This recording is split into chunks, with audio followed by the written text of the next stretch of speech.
여러분도 이런 경험이 있으신지 모르겠는데 제가 예전에 하루는 홈디포를 갔었습니다. 파킹장에 파킹을 하고 차에서 내리는데 한 사람이 제게 다가왔습니다. 그리고는 자기가 집으로 가는 길에 가스가 떨어졌답니다. 지갑도 안 가지고 왔고요.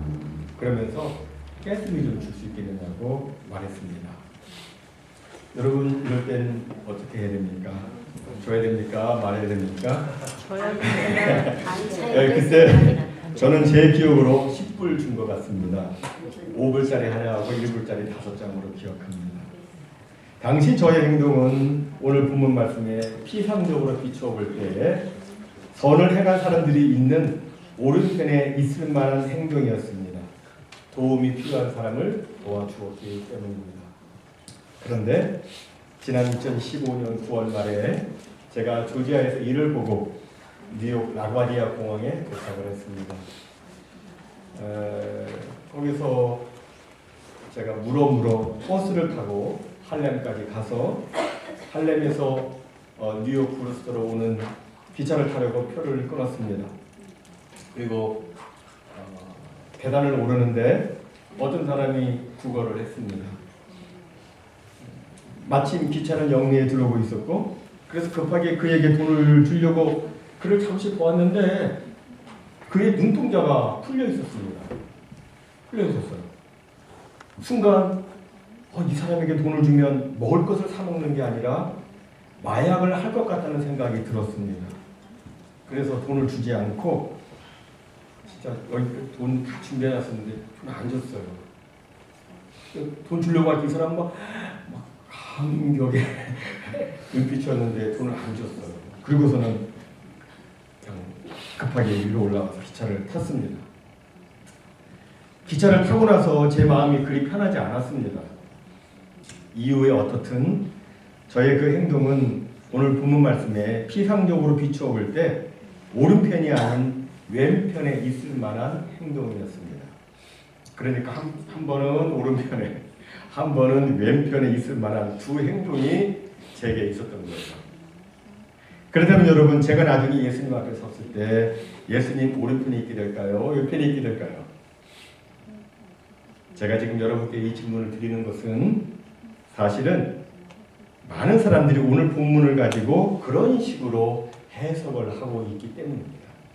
다시 말해서 착한 일을 했으면 구원을 받고 그렇지 않으면 구원을 받지 못하는 것으로 마치 선행이 구원을 결정하는 것으로 오늘 본문을 오해하고 있다는 것입니다. 사실 오늘 본문은 착한 일을 했으면 구원받고 착한 일을 안 했으면 구원받지 못한다는 것을 이야기하기 위해서 기록된 말씀이 아닙니다. 오늘 본문의 목적은 다른 데 있습니다. 그게 무엇입니까? 그것은 바로 예수님은 반드시 이 땅에 다시 오셔서 악인과 의인을 구분해서 심판하신다는 것입니다. 성경을 보면 예수님은 많은 비유를 이야기하셨습니다. 이미 살펴본 열처녀 비유, 또 달란트 비유를 비롯해서 씨 뿌리는 비유, 겨자씨 비유, 누룩 비유, 밭에 감추인 보화 비유, 그물 비유, 값진 진주를 발견한 장사 비유 등등 청중들이 듣기에 아주 이해하기 어려운 그런 내용이 있으면 예수님은 그때그때마다 청중들이 잘 알고 있는 이야기를 비유로 말씀하시면서 매우 중요한 메시지를 담아서 전해주셨습니다. 오늘 본문의 양과 염소의 비유도 마찬가지입니다. 당시 팔레스타인 지역에서는 양과 염소를 함께 방목하여 키우곤 했습니다. 그 지역에서는 양은 흰색이고 염소는 검은색입니다. 화면을 잠깐 보시면 흰 양과 검은 양이 나옵니다. 검은 염소가 나옵니다. 흰 양과 검은 염소. 희고 검으니까 구별하기가 쉽습니다. 그런데 염소는 털이 많은 양에 비해서 추위를 많이 탑니다. 그래서 저녁이 되어 서늘해지면 염소는 우리 안에 들어가는 것을 좋아합니다. 반면에 양들은 바깥에 있는 것을 좋아합니다. 이런 특징 때문에 목자는 저녁이 되면 양과 염소를 분리합니다. 색깔이 희고 검으니까 쉽게 나눌 수가 있습니다. 이것은 당시 사람들에게 많이 익숙한 그런 장면이었습니다. 이런 배경에서 예수님께서는 목자가 양과 염소를 나누듯이 마지막 날에 예수님께서도 사람들을 둘로 나누겠다고 하신 것입니다. 지금은 모든 민족의 사람들이 이 지구상에 함께 같이 살고 있지만 그러나 그때에는 둘로 나뉘게 될 것입니다. 그럼 왜 양은 오른편이고 염소는 왼편입니까? 이건 역시 당시 사람들의 생각을 배경으로 하고 있습니다. 일반적으로 양은 성질이 굉장히 온순하죠. 또 주인의 말에 잘 따릅니다. 그래서 의인을 상징합니다. 이에 반해서 염소는 성질이 괴팍하고 고집이 세고 또 주인의 말에 잘 따르지 않습니다. 그래서 악인의 상징으로 사용됩니다. 제가 어렸을 때 초등학교 4학년, 5학년 때로 기억하는데요. 그때 집에 염소가 있었는데 제가 시골에서 조부모님께서 1년 동안 지냈던 적이 있었습니다. 그런데 하루는 할아버지께서 가서 자기 배어있는 염소를 풀고 오라고 데리고 오라고 그러시는 거예요. 그래가지고 가가지고 이제 말뚝을 꿰고 염소를 잡으생기는데 제가 4학년, 5학년이니까 우리 지연이 얼마나 했을까? 뭐 하여튼 그래요. 거기다 좀 말했을까? 그래가지고 이 염소가 안 따라오는 거예요. 그러다가 제가 막 잡아당겼더니 염소가 화를 내는 거예요. 그리고 저한테 뿔을 갖다 들이대면서 막 받으려고 그러는 거예요. 제가 어떻게 했겠어요? 제 성격은 좀 무섭잖아요. 그래가지고 막 가지고 있는 막대기로 염소를 그냥 팍 때렸어요. 그랬더니 염소가 기가 팍 죽었는데 그때는 따라오더라고요. 이게 염소가 말 잘 안 들어요. 근데 그때 염소 그래서 이 성경에 이런 말씀이 있는가 보다 이런 생각을 했었습니다. 양은 의인을 상징하고 염소는 악인을 상징하는 게 그게 그런 배경이었나 보다 이런 생각을 했습니다. 또 전통적으로 이 오른편은 옳고 깨끗하고 힘이고 뭐 선한 것을 강조하고 왼편은 어둡고 더럽고 사악하고 그렇잖아요. 중동에서는 뒷일 볼 때 이 손 안 쓰고 이 손 쓴다고 그러잖아요. 그게 다 그쪽에 연결되어 있는 것 같습니다. 그러니까 이 순한 양을 착한 양을 오른편에 못된 염소를 왼편에 둔다는 것은 당시 사람들에게 다 익숙한 개념이었습니다. 이런 개념의 근거에서 예수님께서는 의인은 내가 오른편에 두겠다, 악인은 왼편에 두겠다 이렇게 하신 거예요. 사람들이 금방 이해를 하죠. 여기서 예수님이 정말 그러니까 말씀하고자 하시는 것이 무엇인가? 그것은 마지막 날이 되면 예수님이 영광 중에 모든 천사와 함께 오셔서 영광의 보좌에 앉아서 반드시 선인과 악인, 의인과 죄인을 분명하게 구분해서 둘로 나누겠다는 주님의 말씀입니다. 반드시 둘로 나눠서 영생과 영벌의 심판을 하신다. 여기에는 중간지대가 없다. 어느 누구도 예외가 없다. 이것을 오늘 본문은 말씀하고 있는 것입니다. 그렇다면 예수님께서는 무엇을 근거로 해서 그와 같이 구분하시는가? 그들에게서 나타나는 삶의 열매를 보고 나누십니다. 오늘 본문에 보면 분명히 줄일 때 먹을 것을 주었느냐 안 주었느냐, 목마를 때 마실 것을 주었느냐 안 주었느냐, 나그네 되었을 때, 벗었을 때, 병들었을 때, 옥에 갇혔을 때 돌보아 주었느냐 아니냐에 따라서 사람들을 나누신다고 이렇게 말씀하셨습니다. 다시 말해서 선행을 했느냐 안 했느냐에 따라서 영생과 영벌이 결정된다는 것입니다. 그런데 이 내용은 성경의 다른 말씀, 곧 행위가 아니라 믿음으로 구원받는다는 말씀과 상충이 됩니다. 에베소서 2장 8절 9절 말씀 여러분 잘 아시죠? 너희가 그 은혜로 인하여 믿음으로 말미암아 구원을 얻었나니 이것이 너희에게서 난 것이 아니요 하나님의 선물이다. 행위에서 난 것이 아니니 이는 누구든지 자랑치 못하게 하려 함이니라. 이렇게 되어 있어요. 또 로마서 3장에서는 이렇게 말씀합니다. 모든 사람이 다 죄를 범하였음에 하나님의 영광이 이르지 못하더니 그리스도 예수 안에 있는 속량으로 말미암아 하나님의 은혜로 값없이 의롭다 하심을 얻은 자 되었느니라. 할례자도 믿음으로 말미암아 무할례자도 믿음으로 말미암아 의롭다 하실 하나님은 한 분이시니라. 즉 유대인이든 할례를 받은 유대인이든 할례를 받지 않은 이방인이든 의롭게 되어서 그 사람이 천국에 가게 되는 것은 믿음으로 되는 것이다. 된다. 이렇게 성경이 말씀하고 있습니다. 그렇다면 오늘 본문 말씀과 제가 조금 전에 말씀드린 이 말씀이 서로 충돌을 일으키잖아요. 어떻게 이해를 해야 될까요? 이것을 이해하려면 예수를 믿는다는 것이 정말 무엇을 의미하는지를 알아야 됩니다. 사람들은 흔히 예수 믿는 것을 예수님이 나를 위해서 십자가에 달려 죽으셨다는 사실, 이 사실 믿는 것을 믿음의 전부로 여기는 경향이 있습니다. 그러나 예수를 믿는다는 것은 예수 십자가의 사건을 믿는 그것만 의미하는 것이 아니라 예수 그리스도를 나의 진정된 주인으로 인정하고 그 주님의 말씀에 순종하는 삶을 포함하고 있습니다. 다시 말해서 예수님을 나를 구원해 주신 구주로, 세비어로 영접하고 예수님을 나의 주인으로, 로드로 인정하며 주인 되신 주님의 말씀에 순종해서 사는 삶, 이것이 바로 믿음이라는 거예요. 그러니까 믿음하면 양면이 있는 거예요. 양면이 있습니다. 구주로 영접하고 주님의 말씀에 순종하는 삶, 이 두 가지가 다 있어야 되는 거예요. 이것이 없으면 그 믿음은 반쪽짜리 믿음이고 그 믿음은 죽은 믿음이라고 성경은 말씀합니다. 지금 한국교회가 세상에 아무런 선한 영향력을 끼치지 못하고 또 기독교인이 지탄을 받는 것은 예수가 자신의 삶의 주인임을 도외시한 채 구원자이신만을 강조해왔기 때문입니다. 그래서 밀양 얘기가 나오는 거예요. 그래서 요새 서지현 검사 이야기가 나오는 거예요. 이건 전부 다 목사들의 잘못입니다. 예수 믿으면 구원받는다는 사실만을 강조하다 보니까 예수 믿으면 여러분 구원받아요. 하나님의 자녀가 되어요. 이것만 강조하다 보니까 성도들에게 그 믿음에 따른 삶을 설교하지 않는 거예요. 목사들이 잘못한 거예요.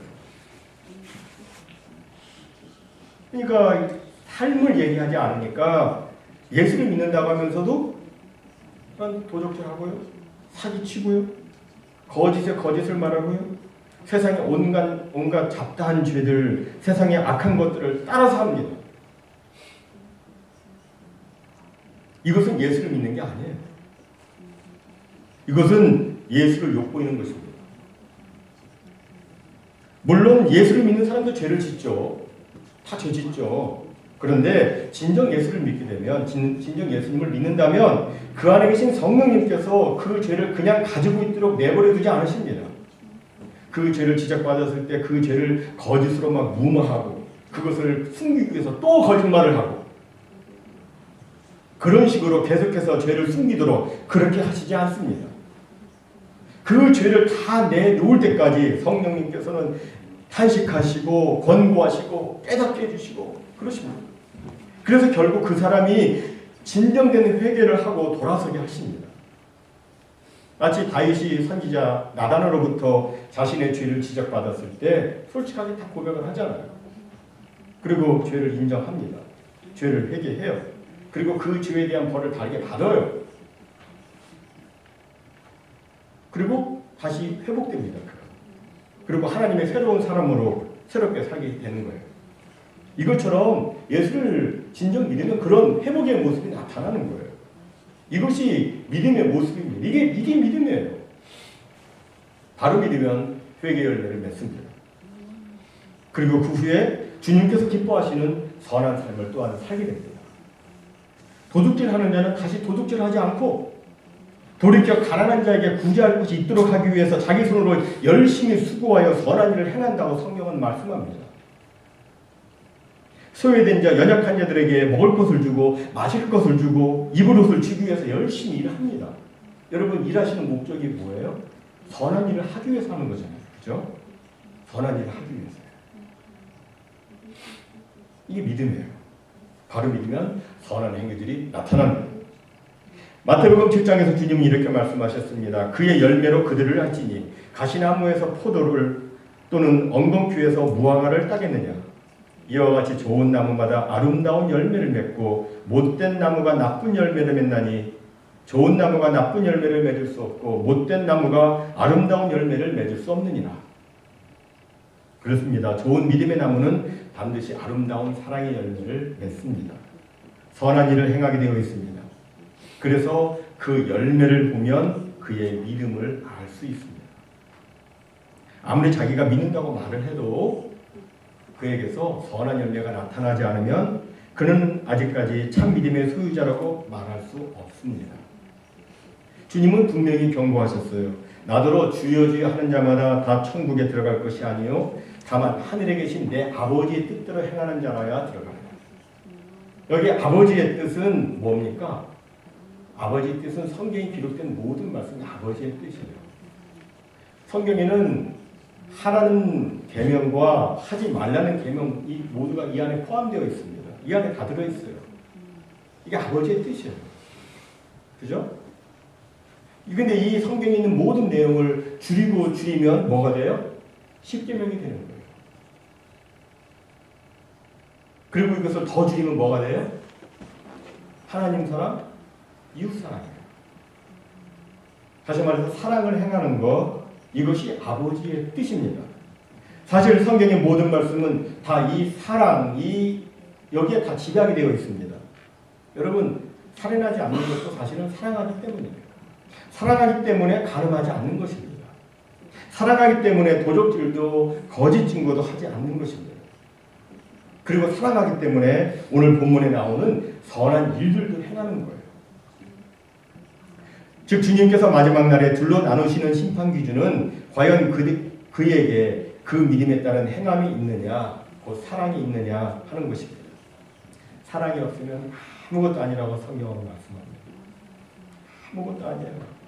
사랑의 실천, 선한 일을 행하는 삶, 이것이 바로 마지막 날의 심판 기준이 되는 것입니다. 예수님은 말씀하셨습니다. 새 계명을 너희에게 주노니. 옛날에 많은 계명이 있었지만 그 모든 계명을 다 포함할 수 있는 새 계명을 내가 너희에게 주노니 서로 사랑하라. 서로 사랑하라. 내가 너희를 사랑한 것 같이 너희도 서로 사랑하라. 서로 사랑하라. 서로를 귀히 여기고 존경하고 최선을 다해서 사랑해라. 이렇게 주님은 말씀하셨습니다. 그렇습니다. 현재 상황에서 내가 지금 현재 처해 있는 그 상황 속에서 최선을 다해서 사랑하는 것, 이것이 중요한 거예요. 이것을 주님이 보시는 거예요. 예전에 러시아의 문호 레오 톨스토이가 길을 걷고 있었습니다. 그때 남는 옷을 입은 한 사람이 적선을 원하며 다가왔습니다. 그런데 그때 공교롭게도 톨스토이에게는 돈이 한 푼도 없었어요. 이럴 때는 어떻게 해야 됩니까? 그래도 그 상황 속에서 최선을 다해야 되겠죠? 우리 성경에 보면 사도행전에 보면은 베드로와 요한은 성전 앞에 걷지 못하는 사람에게 어떻게 했습니까? 돈이 없는데 은과 금은 내게 없거니와 내게 있는 이것을 내게 주노니 곧 나사렛 예수 그리스도의 이름으로 일어나 걸어라. 이렇게 했습니다. 그 상황 속에서 그들은 최선을 다한 거예요. 최선을 다했어요. 이 톨스토이는 그때 돈이 없었는데 이렇게 했다고 합니다. 미안한 표정으로 이렇게 말했다고 그래요. 형제요, 정말 미안합니다. 내가 도와주고 싶은데 가진 것이 아무것도 없습니다. 그러면서 손을 내밀어 악수를 청했습니다. 그러자 거지가 만족한 표정을 지으며 이렇게 대답했다고 합니다. 네, 러시아로 아닙니다. 그런 뜻이죠? 네. 당신이 나에게 돈을 주지 않았다면 나에게 돈을 주지 않았지만 나를 지금 형제라고 불렀습니다. 그리고 손을 내밀어 악수를 청했습니다. 저는 이것으로 충분합니다. 저는 정말 큰 것을 받았습니다. 스파시바. 네, 감사합니다. 톨스토이는 자신이 처한 상황에서 최선을 다한 것입니다. 자신이 처한 상황에서 최선을 다한 거예요. 현재 상황에서 최선을 다해서 사랑하는 것, 이것을 우리 주님은 눈여겨보고 계십니다. 이 톨스토이가 썼던 책에는 가난한 자들에 대한 이야기가 많이 나오고 있습니다. 그 중에 구두장이 마틴이라고 하는 단편 소설이 있습니다. 우리 친구들 봤는지 모르겠어요. 마틴은 낮에는 그의 지하방에서 열심히 구두수선을 하고 밤이면 성경을 읽는 가난하지만 경건한 그리스도인이었습니다. 낮에는 일하고 밤에는 성경을 읽고 어느 추운 겨울날 마틴은 성경을 읽다가 잠깐 잠든 사이에 내가 내일 너를 찾아갈 것이다 라는 주님의 음성을 듣습니다. 다음날 마틴은 설레는 마음으로 주님을 기다립니다. 이날도 열심히 구두수선을 하고 있는데 지하 창문 밖으로 늙고 가난한 청소부가 추위에 떨면서 거리를 쓸고 있는 것이 보였습니다. 마틴은 그를 불쌍히 여겨서 자기 지하방으로 데려와서 몸을 녹이게 하고 따뜻한 차를 대접했습니다. 청소부가 돌아가고 난 다음에 곧이어 한 여인의 목소리가 들렸습니다. 아무도 안 계세요? 마틴은 일하던 손을 멈추고 가게 문을 열었습니다. 문 밖에는 초라하게 짝이 없는 외투를 걸친 한 젊은 여인이 갓난아기를 업은 채 추위에 떨며 서 있었습니다. 그 여인의 입술은 추위로 인해서 파랗게 질려 있었습니다. 마틴은 그 여인이 가게 손님이 아니라는 것을 한눈에 알아볼 수 있었습니다. 어서 안으로 들어오세요. 무슨 일로 찾아오셨는지 잘 모르지만 우선 불 좀 쬐고 말씀하세요. 그래도 될까요? 정말 고맙습니다. 그 여인은 정말 죽었는지 마틴의 말이 떨어지자마자 난로 옆으로 가서 불을 쬐었습니다. 아기의 몸도 따뜻하게 녹여주었습니다. 마틴은 따뜻한 차를 따라주었습니다. 잠시 후 그 여인이 깊은 한숨을 내쉬더니 입을 열었습니다. 선생님 정말 고맙습니다. 선생님이 아니셨다면 저와 아기는 얼어 죽을 뻔했어요. 열어진 문을 두드렸는데 선뜻 문을 열어주는 집이 없었어요. 지금 저는 이 아기를 맡기러 친척집에 가는 길이었어요. 그런데 가진 돈도 없고 길은 너무 멀어서 몇 시간을 걷다 보니 너무 춥고 배가 고파서 여기까지 말한 여인은 자기 신세가 너무 처량한지 더 이상 말을 잇지 못했습니다. 마틴은 그 여인의 형편이 너무 딱하게 여겨졌습니다. 그는 여인에게 이렇게 말했습니다. 저런 너무 힘드셨겠어요. 여기서 안심하고 쉬세요. 그리고 빵과 수프를 제가 가져올 테니 마음껏 드세요. 정말 고맙습니다. 이 은혜를 어떻게 갚아야 할지. 몸을 녹이고 배부르게 음식을 먹은 여인은 자리에서 일어나며 수없이 허리를 숙여 감사했습니다. 그리고 그 여인이 집을 나섰는데 이거 얼마 안 되지만 아기 우유값이라도 하세요. 마틴은 쑥스러운 듯이 지폐 몇 장을 그 여인의 손에 꼭 쥐어줬습니다. 그리고 자기의 두툼한 외투를 입혀 주었습니다. 여인이 또 떠나고 난 다음에 또 계속 일을 하는데 잠시 후 바깥에서 악쓰는 소리가 들렸습니다. 작은 소년 하나가 배고픔을 이기지 못해서 사과 하나 훔친 것을 가지고 가게 할머니가 무섭게 소년의 머리채를 잡고서 다그치는 소리였습니다. 마틴은 조용히 다가가서 할머니에게 이렇게 말했습니다. 사과 하나를 훔쳤다고 그렇게 심하게 벌을 준다면 우리가 지은 죄는 도대체 얼마나 큰 벌을 받아야 할까요?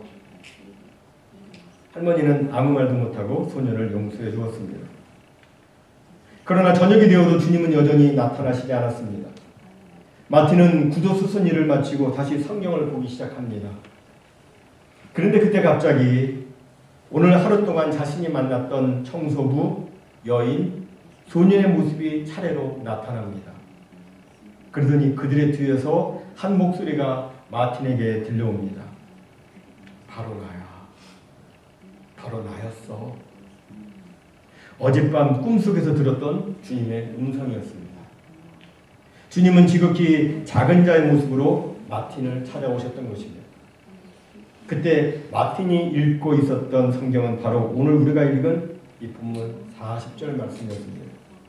임금이 대답하여 가라사대 내가 진실로 너희에게 이르노니 너희가 여기 내 형제 중 지극히 작은 자 하나에게 한 것이 곧 내게 한 것이니라. 사랑하는 성도 여러분, 행함이 없는 믿음은 존재할 수가 없습니다. 정말 믿음이 있다면 그 믿음이 행함으로 나타나게 됩니다. 이제 오는 수요일이면 주의 고난을 기억하는 사순절이 시작됩니다. 하지만 예수님께서 이 세상에 오셔서 고난받으시고 십자가에 달려 죽으셨다는 것을 머리로 안다고 해서 믿음이 있는 것이 아닙니다. 의식적이든 무의식적이든 내가 예수 그리스도로 말미암아 하나님의 자녀가 된 것을 기억하고 하나님의 자녀로서의 선한 삶을 살게 될 때 믿음이 있는 것입니다. 마지막 심판 때 주님은 우리가 어떤 교파에 있었는지 어떤 교리를 붙잡고 있었는지 그것을 보시지 않습니다. 내가 얼마나 많은 기도를 했고 얼마나 많은 응답을 받고 또 얼마나 많은 심오한 영적 체험을 했는가 이거 주님이 보시지 않습니다. 우리는 그것을 자랑으로 여길지 몰라요. 제가 주의 이름으로 이것도 하고 저것도 하고 막 했는데요. 주님은 나 너 모른다 그러시잖아요. 주님은 그거 안 보신다는 것이죠. 주님은 다만 작은 자에게 우리가 어떻게 대했는가. 우리의 삶의 여정에서 많은 사람들을 만나게 되는데 그 삶의 여정에서 지극히 작은 자들에게 어떤 태도를 보였느냐 그것을 보십니다. 모쪼록 그때 우리 주님으로부터 칭찬받고 창세로부터 우리를 위해서 예비된 영원한 하늘나라의 축복을 다 받는 우리 모두가 다 되시기를 주님의 이름으로 축원합니다. 이제 우리